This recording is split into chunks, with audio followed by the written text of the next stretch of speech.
Always good chatting with you. All right, please be joined this time by Coach Jared Zito, the head coach at SE Bulloch. Coach, thanks for joining me. Hey, appreciate you, Chris. Always good talking football with you. Yeah, man. Really excited to talk to you. You've done a lot of good things in your career. You've been a lot of different places, a lot of different styles. And, I try to find people to talk on the podcast about things that I think can offer a perspective to a lot of different people. And, I just really always been impressed with the job you guys did. And, this year in particular, you found yourself, you're a pretty quiet guy, but you found yourself in a controversy, right, with the power rankings and all that.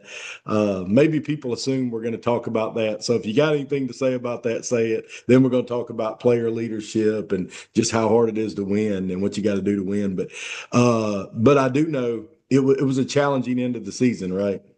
It was, and I'll say this. I'll say a couple brief things about it and put it to rest. First thing is we should have won more football games. Let's just be honest. I mean, if we win another football game somewhere in there, it's not even a debate. So that's on me. I got to do a better job, and we got to win another football game. The issues I had wasn't really even about us not getting in. Although there was a path there maybe that we could have, and I felt like I had to advocate for our kids, especially our seniors. The issues I had really were that we didn't have a plan in place in the new PSR formula for a game that's ruled a no contest. And the simple fact is, if you divide by 9 instead of dividing by 10, that gives the team an advantage. And I think as we now go to the whole state into PSR, that's going to be something they're going to have to address moving forward. The other thing was just, at the end of the day, we're in high school sports, and I feel like you should never be rewarded in any way for participating in a fight. At the end of the day, we talk about sportsmanship all the time, and again, I don't know that we get in the playoffs. I just feel like if you're involved in something like that, it should never be ruled a no contest. Those should always be ruled double forfeits. If it's that bad, you got to call the game. And I know we're dealing with something else right now that's currently going on. A decision to be made today. So those are my big issues. But end of the day, we play better football. We win another game. We get in the playoffs, and that's on me. Yeah, a key Parker line is, two things can be true at the same time. You can feel like you should have done better, and you can feel like, maybe it didn't go your way.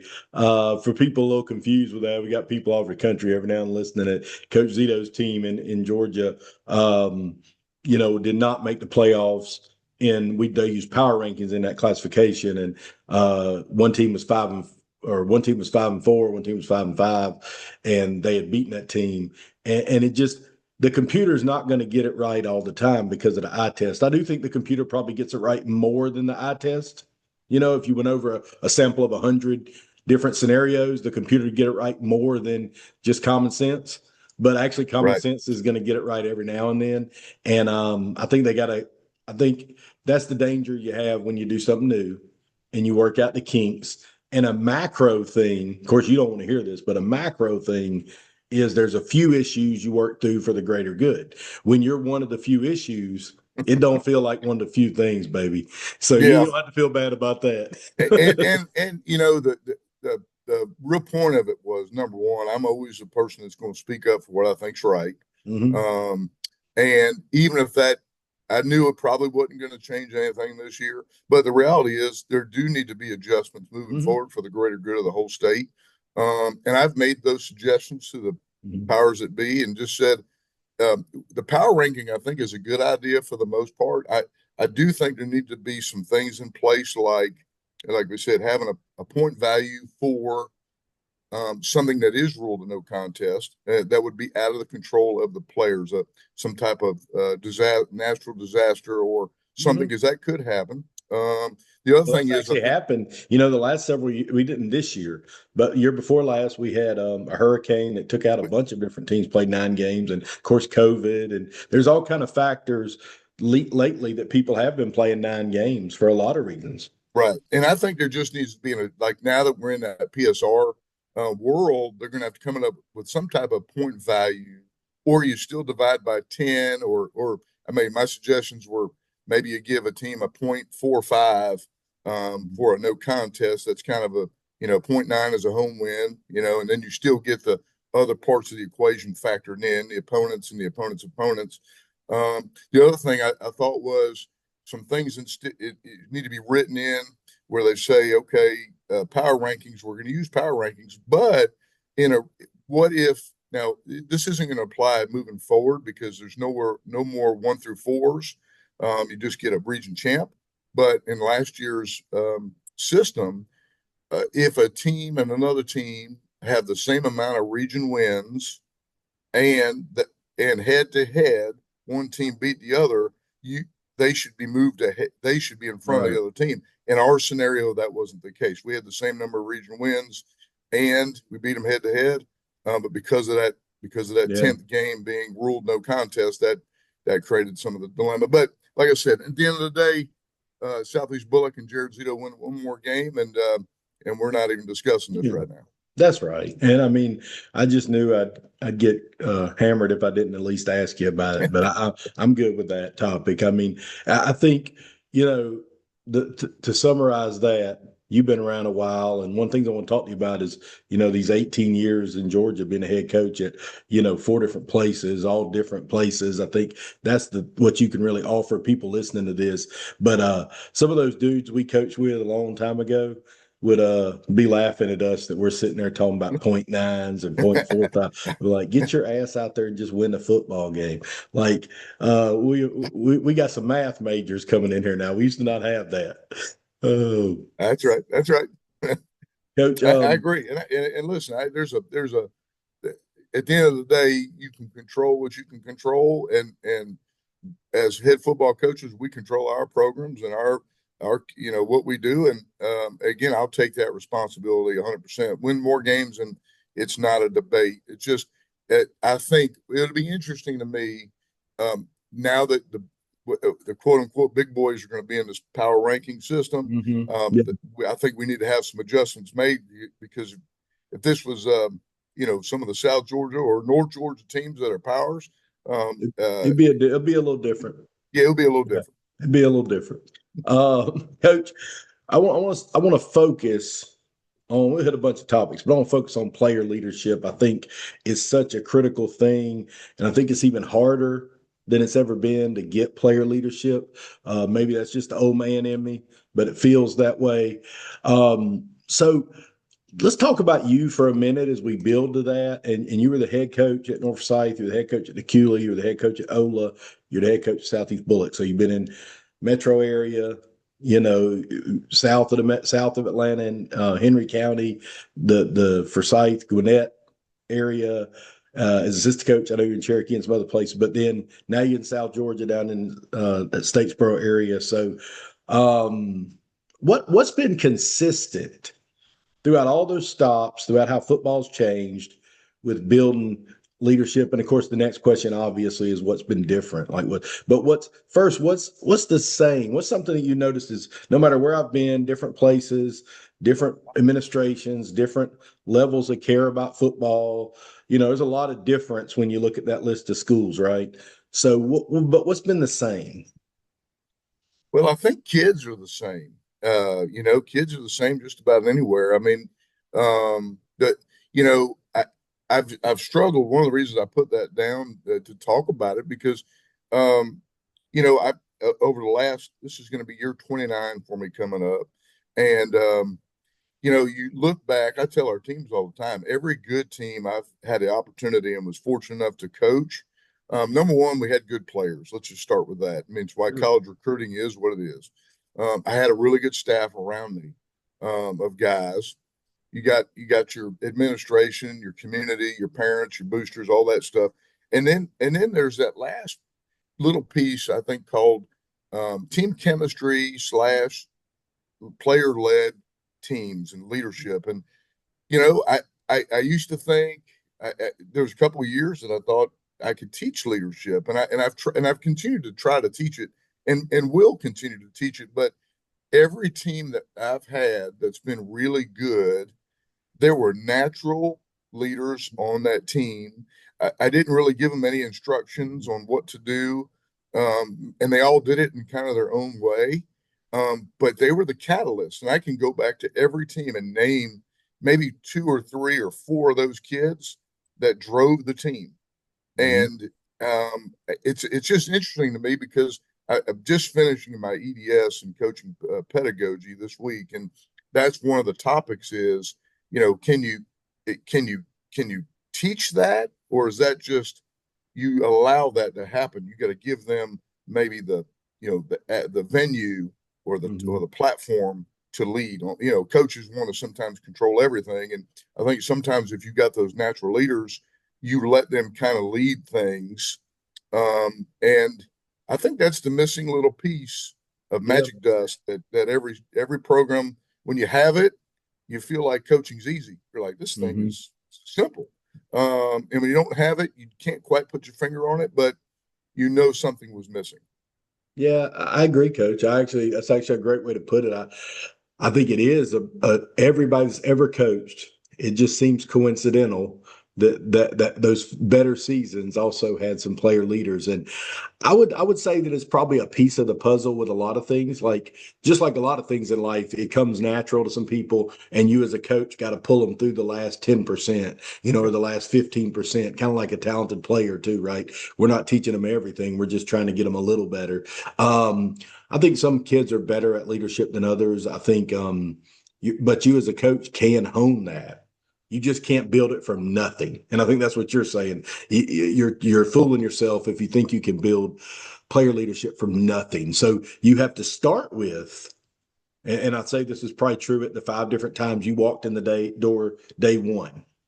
You have to start with, let's just make this team as good as it can be. Let's build this culture, this program. Let's get as many wins as we can get, whatever. Because actually, all that's going to work together. Like I Yep. can get those, I can get that. There's about 80% of the kids on your team that would like to be a better leader.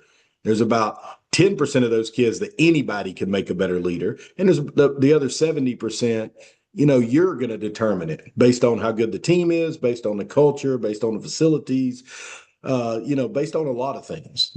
And then the last 20%, they're never going to make it. So, I mean, but the bad teams, that bottom 20% becomes 30, 40, 50%, right? Yep. Like, I think that's what I've seen. And so I think as a coach, it's kind of like a garden. Like you can't grow certain crops in certain parts of the country. It doesn't matter. You can't do it. Right. But if you're in the part of the country where you can grow it, you still might kill it because Yeah. if you don't, you still need somebody to cultivate that garden. And I use that garden analogy because, the garden has to get taken care of nearly daily, right? I mean, it's Oh not, yeah. and I think that's a good analogy for leadership. Like you've got to cultivate those leaders daily, but there is some parts of the country where those crops won't grow. Right. No, I think you're spot on, and I think there's the other interesting part is some kids, they are great leaders, but they lead by action, and but I think they always need a couple guys with them that will lead by by words. They need a spouse, so to speak. They need a partnership, because we had several really good, really good leaders by action this year. I mean, just guys that they do everything right. They play hard. They lift hard. Everything is important. They're just naturally not very comfortable speakers out loud. That's just not their thing. But I think when you combine those kids with maybe a couple that are, that group then becomes really powerful. And I think to your point about cultivating the garden, there's different pieces in that garden, Yeah. and you got to have all of them though. You can't Mm-hmm. just have a bunch of yappers, because if they're not doing, kids follow good players. I always say, number one, to be a leader, I think you got to be a good football player. Kids respect that. And then you got to do all the other things, right? You got to show up on time and lift hard and, have good intentions in practice and all that. But it's just interesting to me. There's different types of leadership, but I think you got to have a catalyst that kind of starts the fire for the team, and maybe you have two or three. And if you have more than that, you probably have a really good really good football team if you've got talent. Yeah, absolutely, coach. I think it's but it is just such a critical piece, and I try to be real on here, so I appreciate you bringing up first that sometimes you're not going to pull everybody through this. There's not like I would love to say we can build the Parker Resources player leadership manual, and you do this, and all your kids will be leaders. That's not true, Right. but I do Right. think you should try. Like I think even though it's not going to work with everybody, and even though a lot of it is natural, you control that last bit that really gets them over the finish line to being a leader. And these are some things I thought about, as I knew we were going to talk a little bit about this. But you got to find ways to give players ownership. I think sometimes as a coach, coaches say they want players to lead. They say they don't want to be coach led, but then if you really walked around and followed them, you wouldn't see a lot of opportunities for players to lead and speak up and assign different things to do or whatever it is, the minor things at practice and in the locker room where you're giving them some things to do. And then I think the next thing, of course, has got to be modeled by the coaches, right? So you guys want to be good leaders, you got to be good leaders, and nothing stands out to be more in game. And of course, I've been guilty of this too, but that where the coaches want the players to act like they can control themselves, and then they are absolutely losing their mind every play on Right. somebody. So, but I thought this was something that came to mind as I really thought, and I'll give this tidbit. Maybe it'll help, maybe it won't, but I think that leadership from players a lot of times comes from common language. So when I really thought about those good leaders you're talking about, a lot of times they're saying a lot of the same stuff you're saying, you know? So you got to make sure your common language, and I just mean like if you're like, we got a next play mentality, or we're worried about the next player, we're going Yep. to worry about our attitude and our effort, or you got to care about your teammates, or you just stuff that if you're saying the same thing as a coach, what I found was well, even when it wasn't leadership, whatever I said over and over again, they said over and over again. Either they were making fun of me or they really were saying it to their, like Yep. so I feel like it's so imperative in coaching to have some like catchphrases Yep. and know what they are and say them. And I'm a big proponent of each position having three or four kind of golden rules that everybody say them over and over again, like just keeping the ball high and tight, or set your feet, or put your head, or whatever, get your head across, whatever the thing is. Like you're saying it over and over again, and then you'll hear kids saying that. And so Yep. I think your language is a part of this that probably you wouldn't immediately think of. What do you think about that? No, I think you're 100% right, and I think that where the power comes in for whatever reason is when the player says, even though it may be the same language a coach is saying that I've said, and the same things have happened to me where you hear them saying the same thing, and whether they're you know mimicking me or not, it's in their head. But when it comes out of their mouth, for whatever reason, it's more powerful. Yeah, It means absolutely. kids.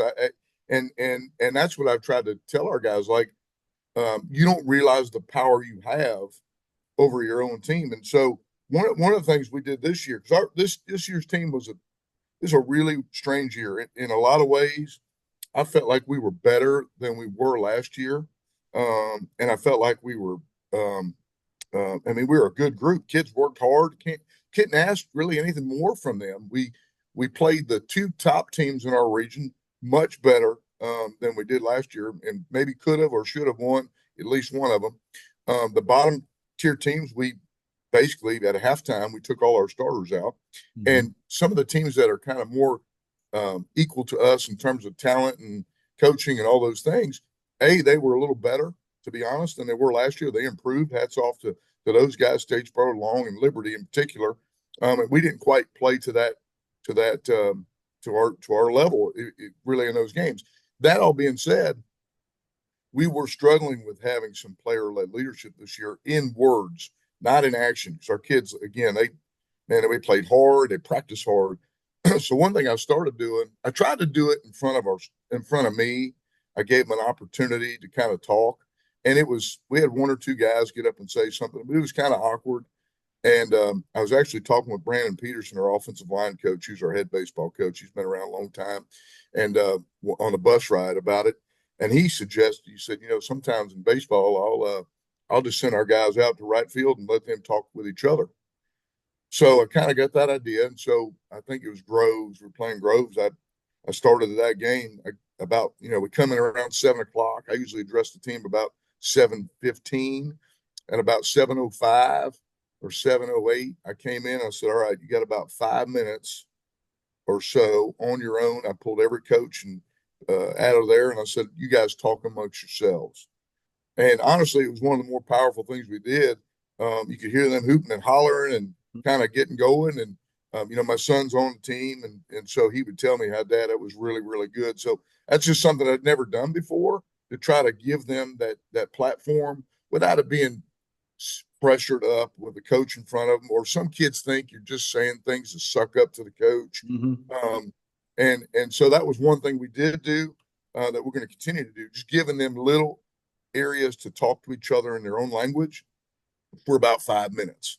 And hopefully that'll be something we continue to do with some success. Yeah, that's actually really good, Coach. I appreciate you sharing that. I think the key is a variety too. Like, I think there's nothing wrong with getting the kids to talk to the whole team some, but if you're doing that all the time, it's going to get stale, or it's going to be just, it's still going to end up being coach led because you're pulling them to make them do it, right? But finding some time where they can do it. And I like the idea of doing that in the game, on the game day, because think if on a Monday afternoon, you're like, hey, you guys go over there and talk amongst yourself, you're not going to get a damn thing out of that. But when they are ready to play, and they are a little more reflective. So I think a variety is key, like finding a lot of different ways, because you mentioned the types of leaders. Some are going to be really vocal. Some are going to be just leading by example. Some, you got a lot of different type of kids on your team, so you got to give them a lot of different ways to lead. Do you do anything, or do you see any value in the opportunities to lead that are a little more choreographed, like leading warm-ups, or leading who cleans up the locker room, or I'm just thinking of things off the top of Yeah. my head. But there's some kind of intentional things that coaches do to just try to get a little bit of leadership out of them. What do you guys do on things like that? Yeah, we do some stuff like that.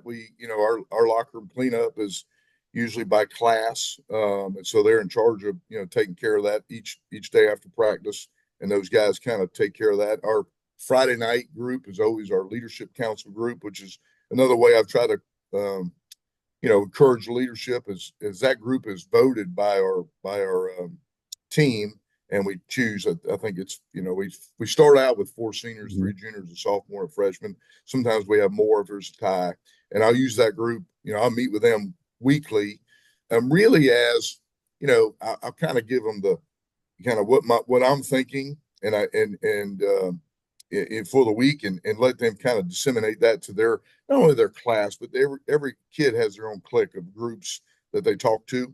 But also, I give it as a chance for them to bring anything to my attention. This is, Mhm. hey, things, whether I'm not doing something very well, or something's going on, and I need to address it. But we do that weekly. We do, our kids do lead our warm ups in our fourth block weight training class. And it's usually naturally a kid will just take it over, Mhm. usually a senior. Some of the things I'm looking at, just again, doing some of the things I've been studying in that program, is, maybe letting an older kid maybe lead a little bit of a film session, or a part of a film session.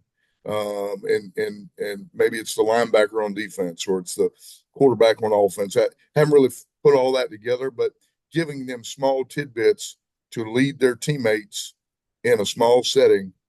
Maybe not every day. Maybe it's Monday, or something, to give them one to really know, do they know the scheme? It'd be really cool to see how much they know about all the pieces fitting. The best way of learning is teaching. Uh, but also, another way for them to get up in front of their teammates, and maybe, again, maybe it's not, maybe I give them a few minutes without even me there. So that's another avenue. Um, you know, but always looking for ways, always looking for new ways. That's one of the reasons I brought it up. I know you were really, effective in a lot of ways in your time coaching, and now, of course, you talk to lots of coaches. So it may be maybe some things you've heard that could help me, or help really anybody listening. I think that's well, and what I kind of told you is what came to mind was just you had to be realistic with that garden mentality of like, look, these crops may not grow either, okay, but we're gonna damn sure make sure it ain't our fault they didn't grow. Right, Like, right, I right, think you right. got to start with that, like realistic, and then some intentional opportunities for kids to lead, like you just mentioned. Even the thing you guys did where 5 minutes talk on your own, that's an intentional plan to lead. And then the consistency in the language, which is maybe my outside of the box, lesson there is that I think if you grow your culture with what you say, and it's not cheesy, it's genuine, whatever. This could be on the field or off the field stuff, but your kids, your player leaders are going to start imitating you, even if they don't even realize they're doing it. So Right. I remember us throwing interceptions and kids would say the same thing I would have said when we threw an interception or, that we just played the next play, don't worry about it, whatever. And Yep. when you see Yep. a guy on TV, whether it's NFL or high school, you see a guy on TV going up to the guy that just fumbled, I can all but guarantee you he's saying something he's heard the coach say. you Right. know and so what are you saying as a coach? Like, what do you have some mantras or whatever it is? Like, how effective is your consistent language? If it is effective, that's going to create more player leaders. That'd be my guess anyway. Well, So the other thing that's the too best is I could this. come up with. Go ahead. Yeah, I mean, I think this, and I'm 51 now, so I mean, I think the older we get, we forget the impact that coaches' words have on kids, Hmm. and I think back to my playing days, way back, and some of the things my coaches said to me still stick in my head, and so, I think as coaches, maybe today because of social media, we think our words have less impact on our players.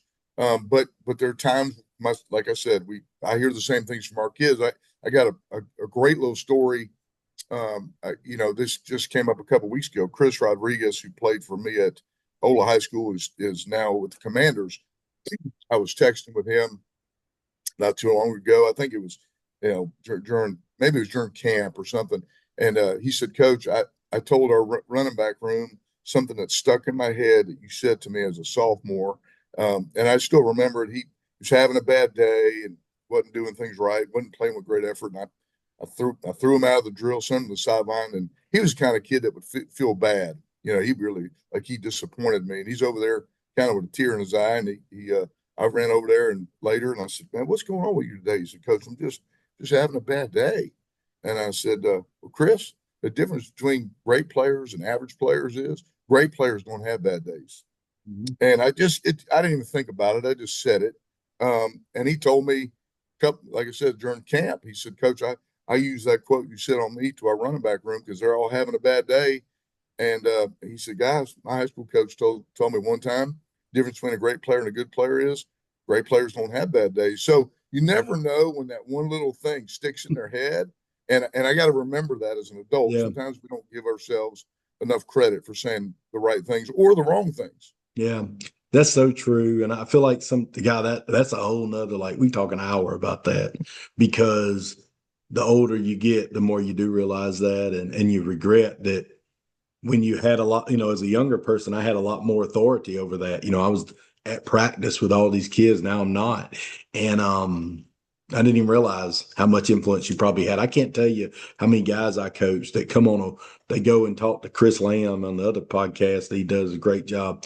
And Julian watched him play for me. He goes on, he tells a story about something. I can't even remember that. And it's not because it wasn't important. I mean, I loved coaching him, but Yeah. stuff that was so important to him was Yep. just everyday talk, right? Like you're saying. Yeah. And they took it like and ran with it. And sometimes you thought they weren't listening to anything you told them. And the fact That's exactly. was they were listening to all of it. And Yep. so I would say I would go back. Something you said that I probably should have highlighted was that kind of leadership council or whatever you call it, Yep.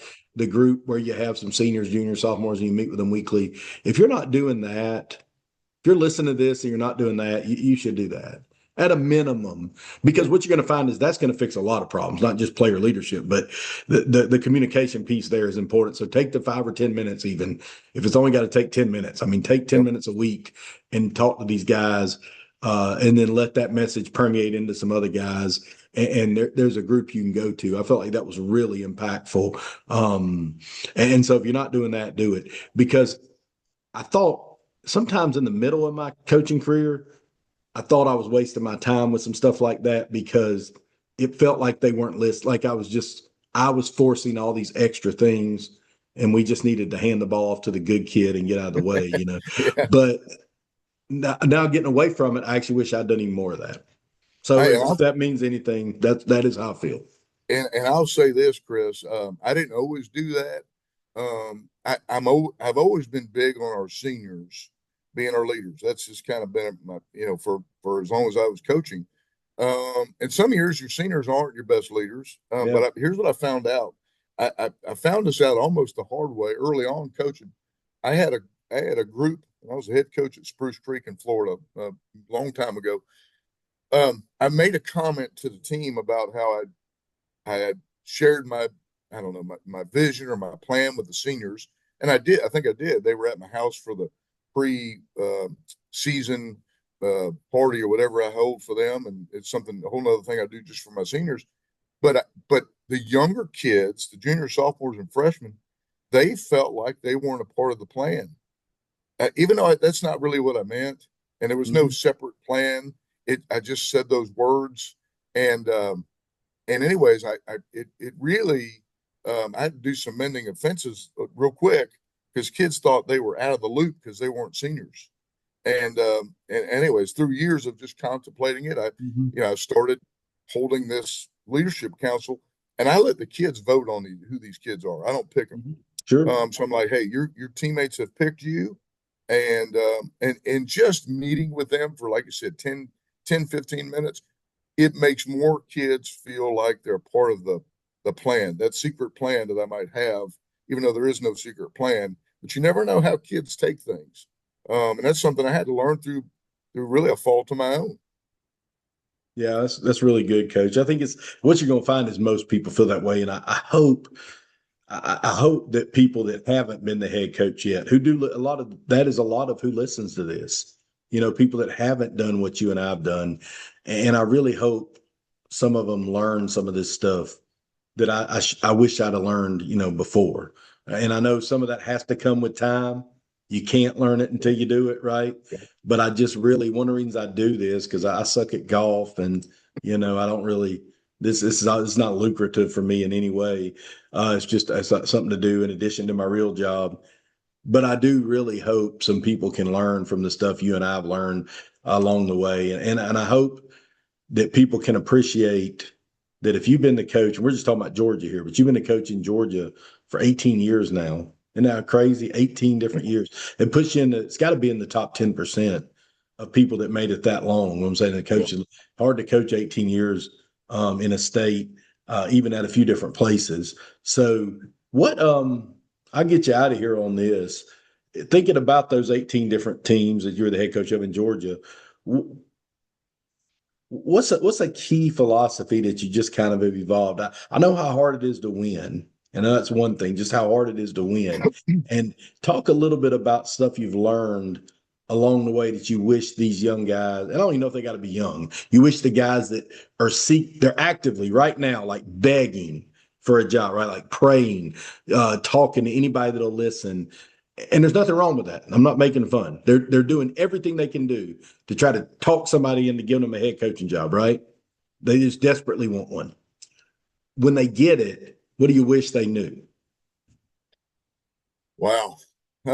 That's a lot. I think the number one thing for me, looking back at all these places and have had lots of success, have had some down years, and so I've had a little bit every in between. I think number one is but we talked about how hard it is to win, and I think you got to have ingredient. The ingredients are, number one, you better have players, and you better have a plan to develop players. So players win.